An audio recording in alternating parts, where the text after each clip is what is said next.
ouverture des 6 premiers sceaux. J'ai regardé quand l'agneau ouvrit un des 7 sceaux, et j'entendis l'un des 4 êtres vivants qui disait comme d'une voix de tonnerre: Viens. J'ai regardé et voici parut un cheval blanc. Celui qui les montait avait un arc.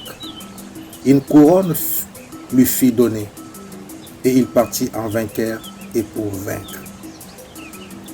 Quand il ouvrit les seconds sceaux, j'entendis les seconds êtres vivants qui disaient: Viens. Et il sortit un autre cheval roux. Celui qui les montait réussit le pouvoir d'enlever la paix de la terre, afin que les hommes s'égorgeassent les uns les autres, et une grande épée lui fut donnée. Quand il ouvrit le 3e sceau, j'entendis le 3e être vivant qui disait: Viens.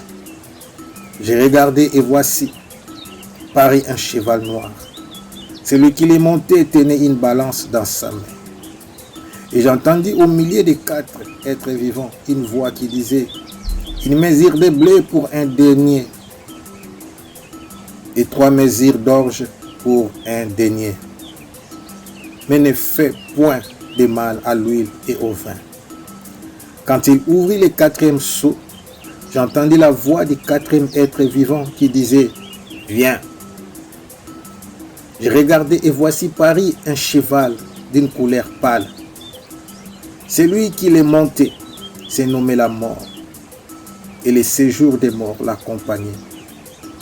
Le pouvoir leur fut donné sur les quarts de la terre pour faire périr les hommes par l'épée, par la famine, par la mortalité et par les bêtes sauvages de la terre.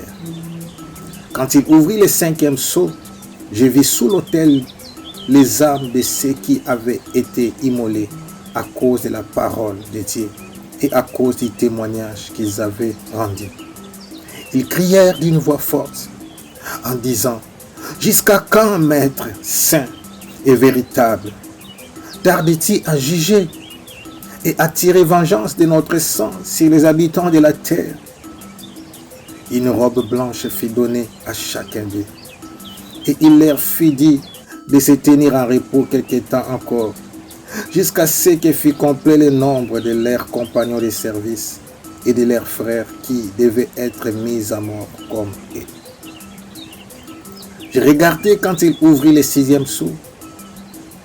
Il y eut un grand tremblement de terre. Le soleil devint noir comme un sac de crin. La lune entière devint comme du sang. Et les étoiles du ciel tombèrent sur la terre, comme lorsqu'un figuier secoué par un vent violent jette ses figues vertes.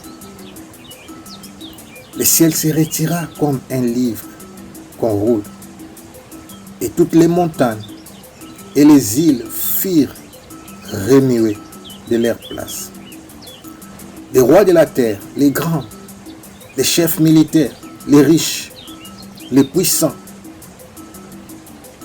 tous les esclaves et les hommes libres se cachèrent dans les cavernes et dans les rochers des montagnes. Et ils disaient aux montagnes et aux rochers: Tombez sur nous et cachez-nous devant la face de celui qui est assis sur le trône et devant la colère de l'agneau, car le grand jour de sa colère est venu. Et qui peut subsister